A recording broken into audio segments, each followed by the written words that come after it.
The sermon was already written.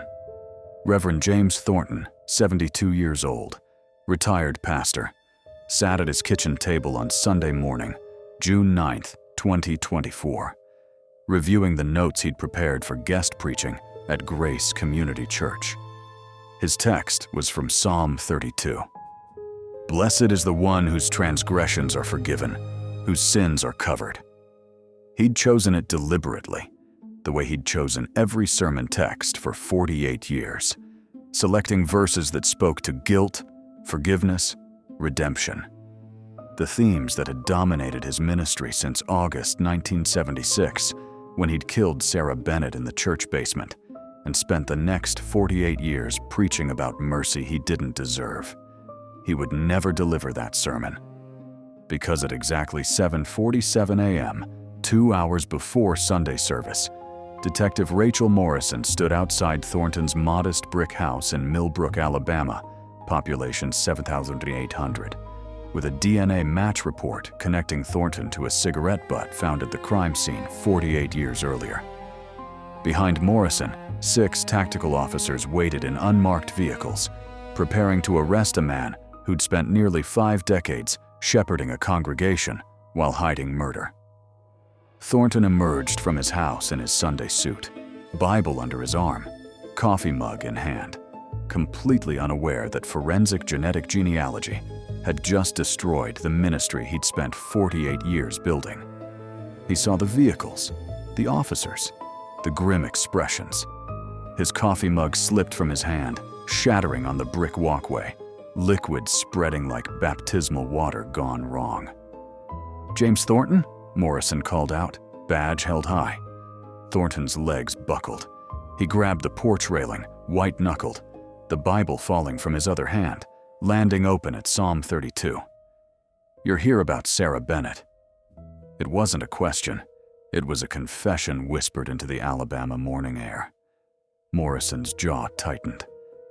"James Thornton, you're under arrest for the murder of Sarah Bennett." Thornton's knees gave out completely. He collapsed onto the porch steps, hands trembling violently, breath coming in ragged gasps. "Sarah," he whispered, then louder, voice breaking. "Dear God, Sarah, I've been carrying her for 48 years. I thought I'd die first. I thought maybe that would be my punishment. But you found me." Officers moved forward. Chen caught Thornton's arm, helped him upright. As they secured the handcuffs, something fell from Thornton's suit jacket pocket. A photograph, edges worn from decades of handling. Morrison picked it up. Sarah Bennett at her engagement party, February 1976. 22 years old, blonde hair, radiant smile, 6 months before James Thornton killed her. Morrison looked up at Thornton, disgust barely contained. "You've been carrying her engagement photo while you preached, while you performed weddings, while you baptized babies." Thornton nodded, tears streaming down his weathered face. "Every Sunday for 48 years. So I'd remember what I did. So I'd never forget her face." Across the street, neighbors began emerging. Mrs. Patterson, whose daughter Thornton had married last year. The Walsh family, whose son Thornton had baptized a month ago. The Johnsons, who'd attended Thornton's church for 30 years. Mrs. Patterson rushed forward as officers guided Thornton toward the patrol car. "Pastor Jim, there must be a mistake. Tell them." Thornton stopped, looked at her, at the woman whose family had trusted him with their most sacred moments. "There's no mistake, Helen. I killed Sarah Bennett in 1976. I buried her sin with my own. I've been lying from the pulpit for 48 years. I'm sorry. I'm so sorry to all of you." Mrs. Patterson's face went white. She stumbled backward. Her husband caught her, and Thornton watched the destruction of trust he'd spent 48 years building. One sermon, one wedding, one baptism at a time. As the patrol car door closed, Thornton collapsed forward, forehead hitting the metal grate, and began praying aloud. Not for forgiveness, for mercy he knew he didn't deserve. The sound was raw and broken, the prayer of a man who'd preached grace for 48 years while living in unconfessed sin. By 9 a.m., Millbrook, Alabama was waking to news that would shatter 48 years of spiritual trust. To understand how James Thornton lived free for nearly half a century, while Sarah Bennett's family waited for answers, you have to go back to an August night in 1976, when Millbrook was a town where churches never locked their doors and pastors were beyond suspicion. Sarah Ann Bennett was 22 years old on August 12, 1976, church secretary at Grace Community Church, with plans to marry her fiancé, David Morrison, in October. She had blonde hair she wore in loose curls, blue eyes, and a faith that made her want to serve. She'd taken the secretary position in January 1976, handling bulletins, coordinating volunteers, managing the church office with efficiency and kindness. August 12th was a Thursday. Grace Community held evening Bible study at 7 p.m., led by Associate Pastor James Thornton, 24 years old and newly graduated from seminary. Sarah stayed late to clean up after the study, lock doors, prepare bulletins for Sunday. It was routine. She'd done it dozens of times. Her fiancé David was working the night shift at the mill. Sarah told her roommate she'd be home by 10 p.m. She never made it. At 11:15 p.m., Sarah's roommate called the church. No answer. Called Sarah's parents. Not there. At midnight, they called Millbrook Police Department. By 1 a.m., officers found Sarah's car in the church parking lot, keys in the ignition, purse on the passenger seat, church doors locked. But no Sarah. Among the first responders, 24-year-old James Thornton, the associate pastor who'd led Bible study that evening. Thornton told police he'd left the church at 8:30 p.m., that Sarah had been there cleaning up, that he'd offered to stay, but she'd insisted she was fine. He'd helped coordinate the search, called church members to join, stayed at the command post until dawn. The search continued for weeks. The Alabama River was searched with boats and divers. The woods surrounding Millbrook were combed tree by tree. Every registered sex offender was questioned. But Sarah Bennett had vanished. The investigation focused briefly on David Morrison, the fiancé. Young couple. Wedding planned. But David's alibi was airtight. He'd been at the mill from 6 p.m. to 6 a.m., confirmed by time cards and witnesses. Police cleared him quickly. What investigators found at the church? A cigarette butt outside the basement window.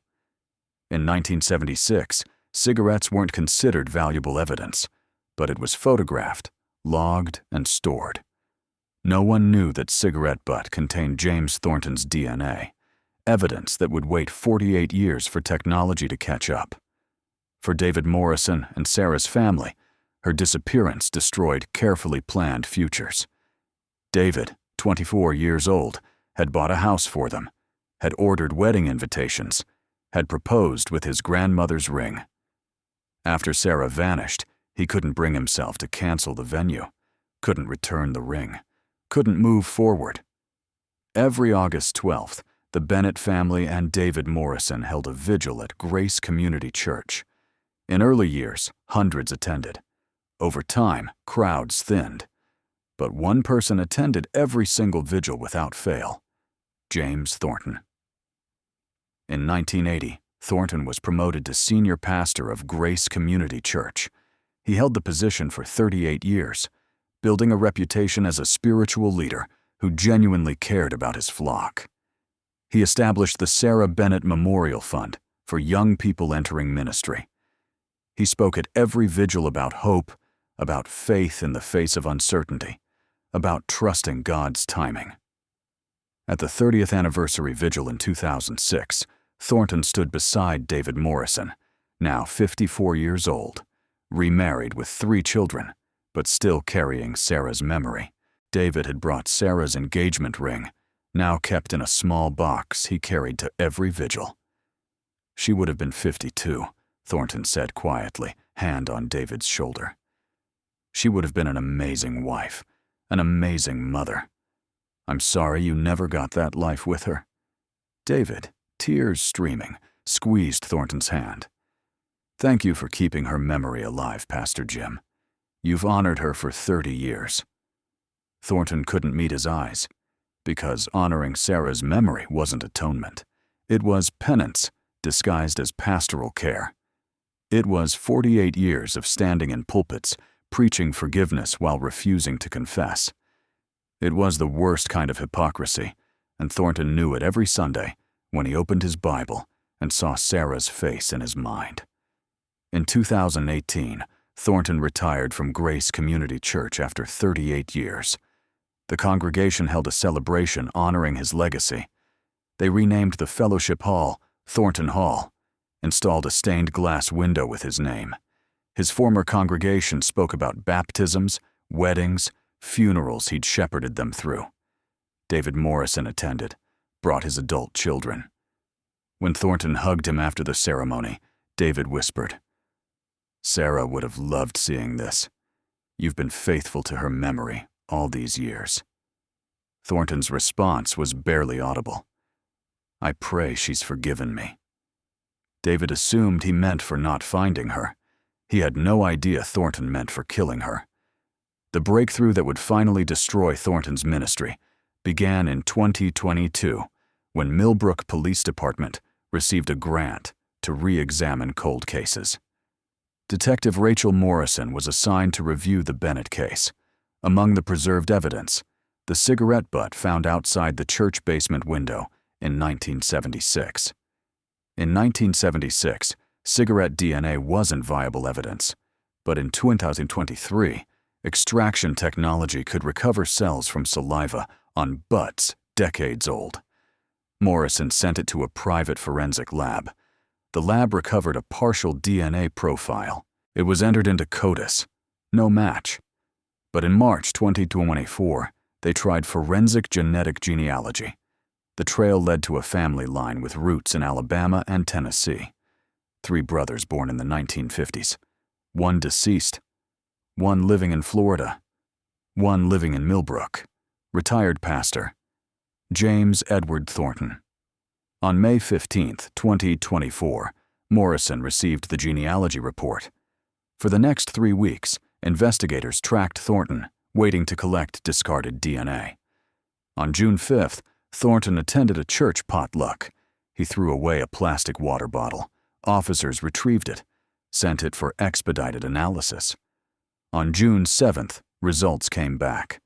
Perfect match to the DNA from the cigarette butt found outside Grace Community Church basement window 48 years earlier.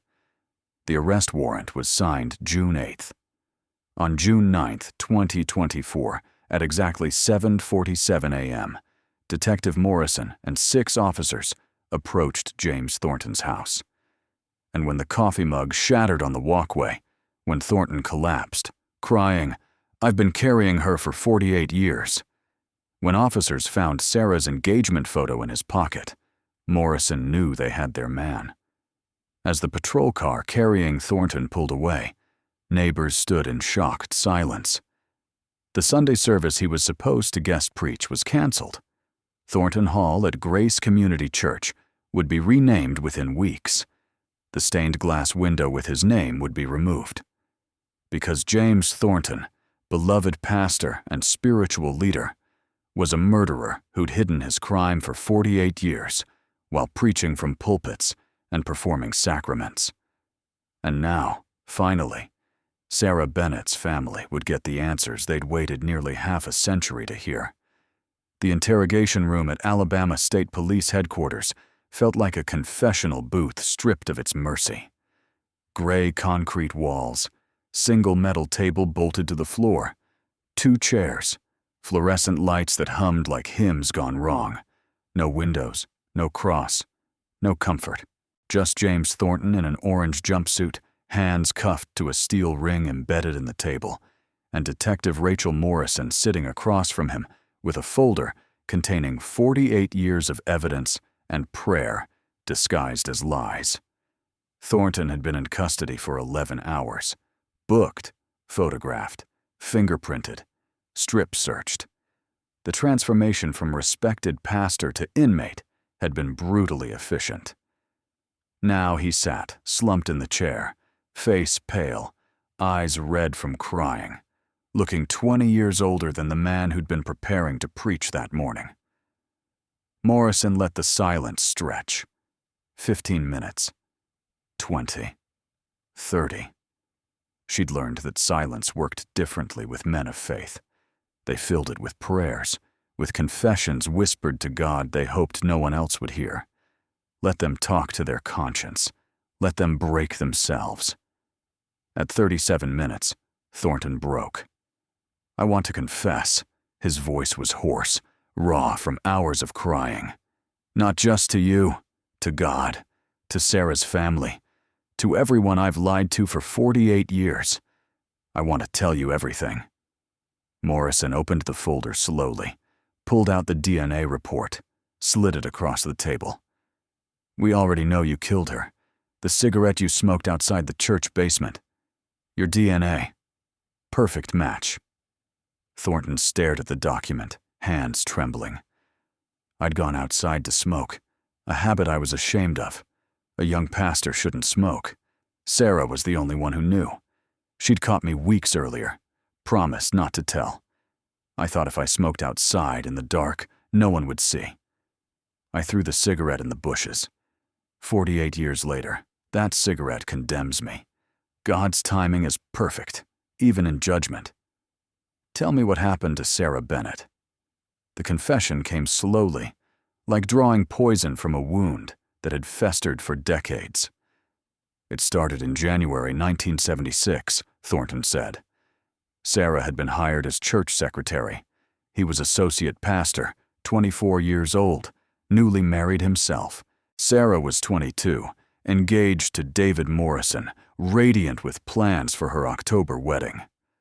I told myself I was mentoring her, teaching her about church administration, but I was lying to myself.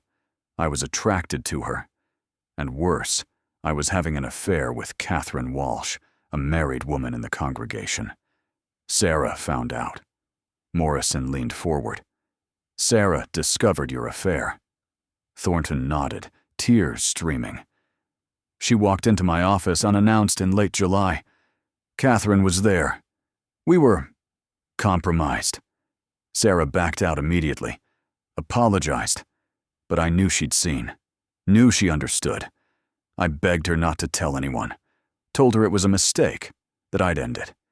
She said she needed time to think about what to do." August 12th, 1976. Thursday evening Bible study. Thornton led a lesson on forgiveness from Matthew 18, the parable of the unmerciful servant. Sarah sat in the back, taking notes for the bulletin. After everyone left, she stayed to clean up. Thornton stayed too, claiming he needed to prepare Sunday's sermon. I locked the doors after the last person left. Sarah was in the basement fellowship hall, putting away chairs. I went down, told her we needed to talk about what she'd seen. She said she'd decided to tell the senior pastor that the affair was destroying Catherine's marriage, that I was violating my vows. She was right. About all of it. "What did you do?" Thornton's hands weren't just trembling. They were clawing at the table, fingernails scraping metal. "I panicked, told her she'd destroy my ministry, my marriage, Catherine's family. She said that's what happens when pastors sin, that I needed to confess, take responsibility. She turned to leave. I grabbed her. She tried to pull away, started screaming. I put my hand over her mouth. She bit me. Drew blood. I was so angry, so terrified. I wrapped my tie around her neck, pulled. She fought for maybe 90 seconds. Then she stopped. The room fell silent except for the fluorescent lights humming and Thornton's ragged breathing. Morrison forced herself to remain professional when every instinct screamed to reach across the table and finish what Sarah had started 48 years ago. "What did you do with her body?" Thornton's voice dropped to barely audible. "The Alabama River runs behind the church property. I carried her through the back door. It was dark, no one around. There were concrete blocks in the maintenance shed, left over from repairs. I tied them to her waist with rope, rowed her out in the church canoe, the deepest part of the river, where the current runs strong. I weighted her down, let her go, watched her sink. Morrison stood abruptly, walked to the corner, pressed her forehead against the cold concrete. When she turned back, her voice was ice. Then you went back to the church, locked the doors, went home. And the next morning, when David Morrison called looking for her, you helped search. Thornton nodded, face buried in his cuffed hands. I joined the search parties, coordinated volunteers, stood at the command post giving instructions, knowing exactly where she was, knowing I'd put her there. I thought if I helped find her, if I was visible and concerned, no one would suspect me. You didn't just search. You became senior pastor. You established a scholarship in her name. You attended vigils for 48 years. You performed David Morrison's second wedding. You baptized his children. The last detail made Thornton's face crumple completely. David asked me to marry him in 1981, to Jennifer. I tried to say no, couldn't find a reason without revealing why. So I performed the ceremony, smiled, blessed them, baptized their children when they came, all while knowing I'd killed the woman David had planned to marry first. Morrison pulled out evidence photos, the engagement photo recovered from Thornton's pocket. You carried her picture every Sunday, while you preached. Thornton looked at the photo, something like relief in his eyes. Not as a trophy, as penance. Every time I stood in the pulpit, I wanted Sarah's face in my mind, to remember what my sin had cost, what my cowardice had stolen from her, from David, from everyone who loved her. Penance would have been confessing. You chose 48 years of lies instead. I know. I've known for 48 years. I thought if I preached well enough, if I saved enough souls, if I did enough good, maybe God would balance the scales. But that's not how it works. Grace isn't earned. It's given. And I've never had the courage to ask for it honestly. Morrison pulled out the final piece of evidence. When we searched your house this morning, we found something in your study. Want to know what it was? Thornton looked up, confusion on his face. A Bible. The one you used for personal devotions. It had a hollowed compartment. Inside, Sarah Bennett's engagement ring. The one David gave her in February 1976. The one he thought she was wearing when she disappeared. While Thornton sat in the interrogation room confessing, a tactical team had executed a search warrant at his house. In Thornton's study, mounted prominently on a shelf, was his personal Bible. The leather-bound King James version he'd carried for 48 years. Detective Sarah Chen had noticed something odd about it. The pages seemed thicker than normal, heavier. She'd opened it carefully. Found that someone had carved a hollow compartment in the middle pages, starting at the Book of Psalms. Inside the hollow space, wrapped in tissue paper, a diamond engagement ring. Beneath the ring, a handwritten note on yellowed paper, dated August 13th, 1976, one day after Sarah's murder. I took this from her hand before I put her in the river. I couldn't let it sink with her. David will think she lost it. He'll never know.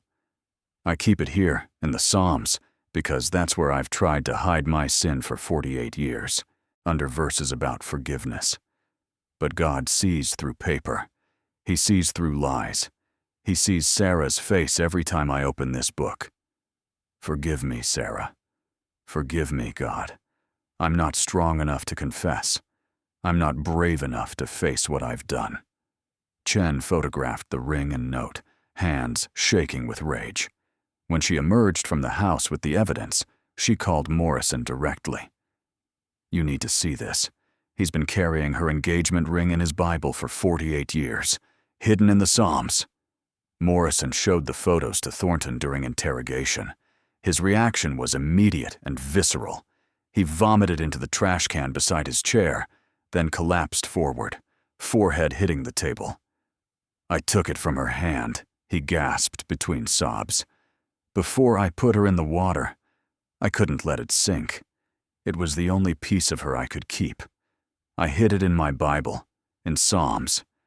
Every time I read Psalm 32 about forgiveness, I felt the weight of that ring, felt Sarah's condemnation. But I kept reading, kept preaching, kept lying." The recovery operation on the Alabama River began at dawn on June 13, 2024, guided by Thornton's detailed confession. The river was closed to boat traffic. Dive teams from 3 counties assembled, sonar equipment, underwater cameras. And on the riverbank behind Grace Community Church, barely holding himself upright, stood David Morrison. Detective Morrison had called him 2 days earlier with news of Thornton's arrest. David's reaction had been silence, complete, devastating silence. Then, finally, "Pastor Jim, the man who married me and Jennifer, who baptized our children, who kept Sarah's memory alive for 48 years. Now David stood at the river's edge, 72 years old, leaning on a cane, insisting on being present when they recovered Sarah. His adult children stood beside him, supporting their father, who'd never fully explained why he kept a box with their mother's name on it, why he attended vigils for a woman who disappeared before they were born. Santos approached. "You don't have to be here. It could take days." David shook his head, eyes fixed on the water. "I've been waiting 48 years. I bought a house for her, ordered wedding invitations, planned a life, and then she was gone. I need to bring her home." The dive teams entered the water at 7:52 a.m. The river had changed dramatically in 48 years. Deeper, wider, the current stronger. But Thornton had provided detailed coordinates, described the location relative to landmarks that still existed. By 11:34 a.m., sonar detected something. By 2:15 p.m., divers had confirmed human remains, weighted down with concrete blocks, rope still partially intact after nearly 5 decades underwater. Recovery took another 4 hours. When they finally brought Sarah's remains to the surface, David Morrison's legs gave out. His children caught him, held the 72-year-old man, while he wept for the woman he'd loved at 24, lost at 24, and finally, impossibly, found at 72. "She was there the whole time," David gasped. "Behind the church, every Sunday when we attended services, every vigil when we prayed. She was right there. And Pastor Jim knew. He baptized my children, performed my wedding to Jennifer, blessed my grandchildren. And he knew." The news exploded across Alabama and then nationally. Beloved pastor arrested. Victim's body recovered from river after 48 years. Killer preached from pulpit. Performed sacraments. The story had everything that made true crime simultaneously compelling and spiritually disturbing. In Millbrook, the reaction was visceral and theologically fractured. Grace Community Church was surrounded by media. The congregation held an emergency meeting. Thornton Hall, the fellowship space renamed in his honor 6 years earlier, would be renamed Sarah Bennett Memorial Hall. The stained glass window with his name would be removed and destroyed. His 48 years of ministry would be erased from official church records. But the congregation was divided. Some members insisted every sermon Thornton had preached was now tainted. Baptisms needed to be redone, weddings re-blessed. Others argued that God's grace worked despite human sin, that the sacraments were valid even if the pastor was corrupt. Pastor Michael Chen, who'd succeeded Thornton in 2018, addressed the congregation on the Sunday after the arrest. "Brothers and sisters, we are facing a crisis of faith. The man who shepherded many of you, who baptized your children, who buried your parents, has confessed to murder. We cannot erase that. But we also cannot let one man's sin destroy our faith. The gospel is true regardless of who preaches it. The sacraments are holy regardless of who performs them. We will heal, but it will take time. The congregation wept collectively. Some left Grace Community permanently, unable to worship in a building where a murderer had preached. Others stayed, determined to reclaim their sanctuary from the shadow of Thornton's sin. David Morrison held a press conference on June 18th.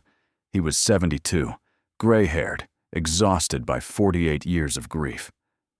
Pastor Jim married me to Jennifer in 1981.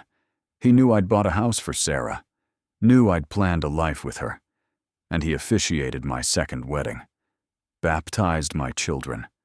I trusted him with my family's spiritual life. Now I learn he killed Sarah, that he performed sacraments while hiding murder. How do you reconcile that? How do you trust any spiritual leader again? Jennifer Morrison, David's wife of 43 years, stood beside him, holding his hand. I've always known I was second, that David's heart was divided between me and a memory. I accepted that, but now I learned the man who married us was Sarah's killer, that our entire marriage began with that lie. I don't know how to process that. Sarah Bennett's funeral was held on July 20th, 2024, at Millbrook Baptist Church, deliberately not at Grace Community. The family couldn't bear to hold it where Thornton had preached. The church overflowed with mourners, some who'd known Sarah, others who'd attended vigils for decades. All gathered to finally lay her to rest. David Morrison sat in the front pew, flanked by his adult children and Jennifer. He'd brought the engagement ring recovered from Thornton's Bible. Now it would be buried with Sarah, where it always should have been. Pastor William Jackson delivered the eulogy with barely contained rage. Sarah was stolen twice, once in 1976 when her life was taken, and again every Sunday for 48 years, when the man who killed her stood in a pulpit preaching grace he'd never sought for himself. David spoke during the service, his voice breaking repeatedly. Sarah and I were together 3 years. We planned a life. I bought a house. She picked out curtains. We ordered wedding invitations. Then she was gone. I waited 2 years before Jennifer convinced me life had to continue. But I never forgot Sarah. I kept her engagement ring in a box, attended vigils, and Pastor Jim was always there, comforting me, telling me to trust God's timing. He was right. God's timing is perfect, because 48 years later, justice came. The burial took place at Millbrook Cemetery. Sarah's casket was lowered into the ground, with her engagement ring finally where it belonged. David placed a single white rose on the casket, the same flower he'd planned to have in her wedding bouquet 48 years earlier. When mourners began filing away, David remained motionless, staring at the grave. Detective Morrison approached. "Are you okay?" David laughed bitterly. "I'm 72 years old. I've spent 48 years mourning a woman I knew for 3 years. I got married, had children, built a life. But part of me stayed 24 years old, waiting for Sarah to come home. Now she's home. And I find out the man who helped me survive her loss was the one who caused it. So no, I'm not okay. I'll never be okay." The trial of James Thornton began on November 4th, 2024. Despite his detailed confession, Alabama law required formal proceedings. Thornton's court-appointed attorney, Robert Sterling, faced an impossible task. The confession was voluntary. The DNA was irrefutable. The body had been recovered exactly where Thornton described. Sterling's strategy focused on Thornton's 48 years of ministry, the lives he'd changed, the souls he'd saved. It fell devastatingly flat. Lead prosecutor Jennifer Walsh dismantled it viciously. The defendant claims 48 years of ministry balances one murder. Let's examine that theology. He killed Sarah Bennett to hide an affair. He weighted her body. and sank it in the river. He helped search for her. He preached forgiveness while refusing to confess.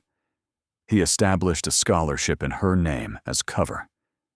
He performed David Morrison's second wedding, baptized his children, all while knowing he'd killed David's first love. He carried Sarah's engagement ring in a hollow Bible. He preached from Psalms while her ring was hidden in those same pages. That's not ministry. That's sustained spiritual abuse disguised as pastoral care. The evidence was overwhelming. The DNA match, the confession video, the engagement ring recovered from his Bible. The note dated August 13, 1976.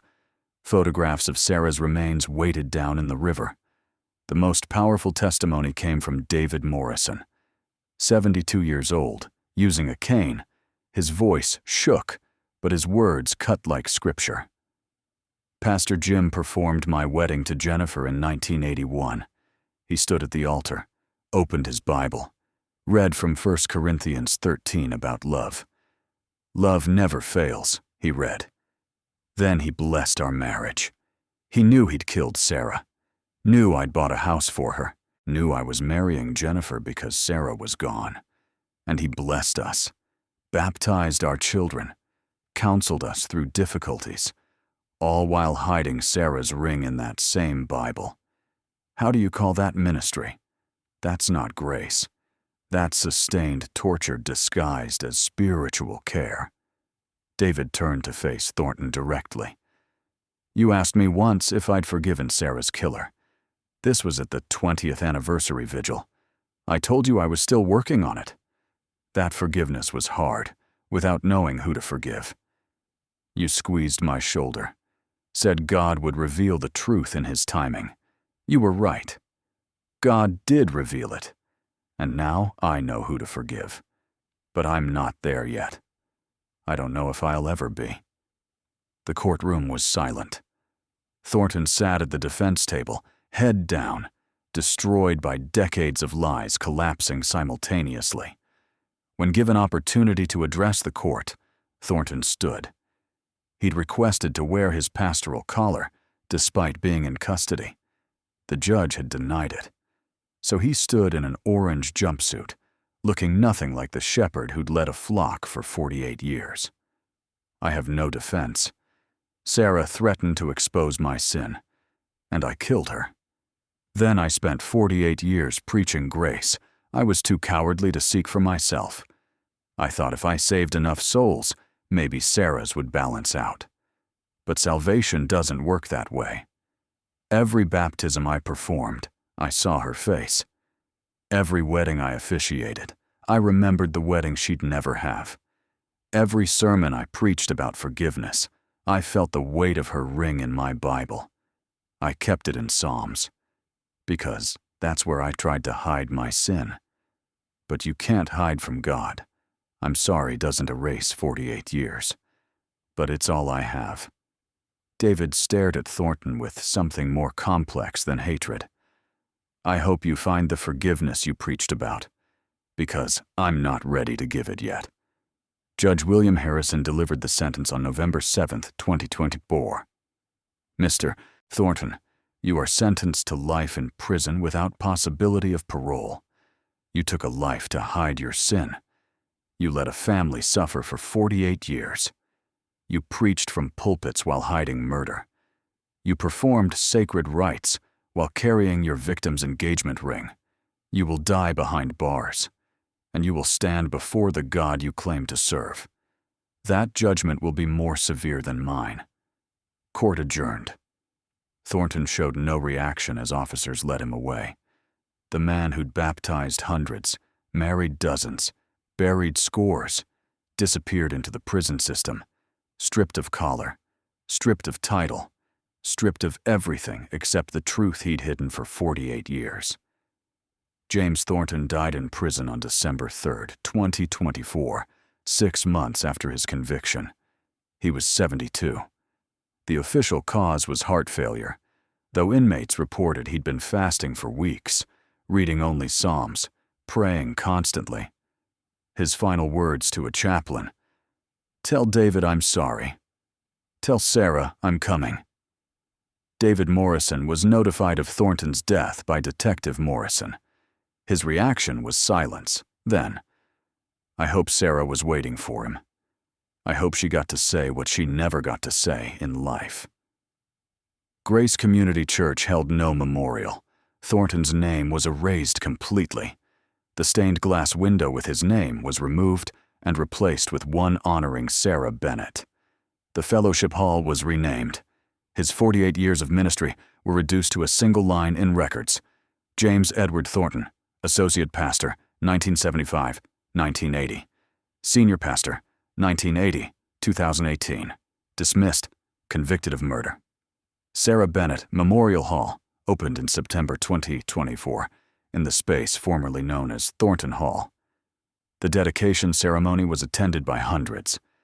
David Morrison spoke about Sarah, about justice delayed, about a community learning to worship in a building where grace had been preached by a murderer. David Morrison died peacefully in his sleep on March 15, 2025, 3 months after Thornton. He was 72. At his funeral, Pastor Chen spoke about a man who'd loved deeply, lost tragically, rebuilt carefully, and finally received the answers that brought no peace, but at least brought truth. David never forgot Sarah. He built a life with Jennifer, raised children. But part of him stayed 24 years old, waiting at the altar for a bride who never came. Now he's with Sarah again. And Pastor Thornton is wherever he is, and God will sort out what we couldn't. The Sarah Bennett Ministry Fund continues, administered by the Morrison Family Foundation. It provides support for young people entering pastoral ministry, with one requirement. Applicants must write an essay about integrity, about the cost of hidden sin, about choosing confession over career. On warm Alabama evenings, families worship at Grace Community Church, in a building where a murderer once preached. The stained glass window shows Sarah Bennett, 22 years old, with text from Psalm 32. Blessed is the one whose transgressions are forgiven, whose sins are covered. Not as irony, as testimony. That grace covers even what seems unforgivable. That truth eventually emerges. That justice, though late, still comes. And behind the church, where the Alabama River runs dark and deep, there's a memorial marker. It reads, Sarah Ann Bennett, 1954-1976, church secretary, beloved daughter, faithful friend, found at last, with God now, at peace. Justice came late to Millbrook, but it came, carried on currents that hid her for 48 years, but eventually brought her home. And the man who'd preached forgiveness while hiding murder died in a cell, having finally sought the grace he'd proclaimed but never claimed. Whether he found it remains between him, Sarah, and the God he claimed to serve.